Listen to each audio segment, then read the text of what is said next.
एक व्यक्ति एक जंगल से गुजर रहा था। उसने झाड़ियों के बीच एक सांप फंसा हुआ देखा। सांप ने उससे सहायता मांगी तो उसने एक लकड़ी की सहायता से सांप को वहां से निकाला। बाहर आते ही सांप ने उस व्यक्ति से कहा कि मैं तुम्हें डसूंगा। उस व्यक्ति ने कहा कि मैंने तुम्हारे साथ अच्छा व्यवहार किया, तुम्हें झाड़ियों से निकाला और तुम मेरे साथ गलत करना चाहते हो। सांप ने कहा कि हाँ, भलाई का जवाब बुराई ही है।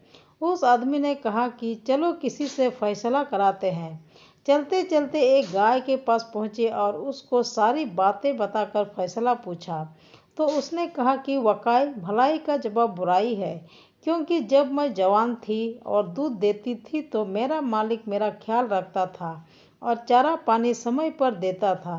लेकिन अब मैं बूढ़ी हो गई तो उसने भी ख्याल रखना छोड़ दिया है। ये सुनकर सांप ने कहा कि अब तो मैं डसूंगा। उस आदमी ने कहा कि एक और फैसला ले लेते हैं। सांप मान गया और उन्होंने एक गधे से फैसला करवाया। गधे ने भी यही कहा कि भलाई का जवाब बुराई है, क्योंकि जब तक मेरे अंदर दम था मैं अपने मालिक के काम आता रहा। जैसे ही मैं बूढ़ा हुआ उसने मुझे भगा दिया। सांप उसको डसने ही वाला था कि उसने मिन्नत करके कहा कि एक आखिरी अवसर और दो। सांप के हक में दो फैसले हो चुके थे, इसलिए वह आखिरी फैसला लेने पर मान गया। अब की बार वह दोनों एक बंदर के पास गए और उससे भी सारी बातें बताई और कहा, फैसला करो।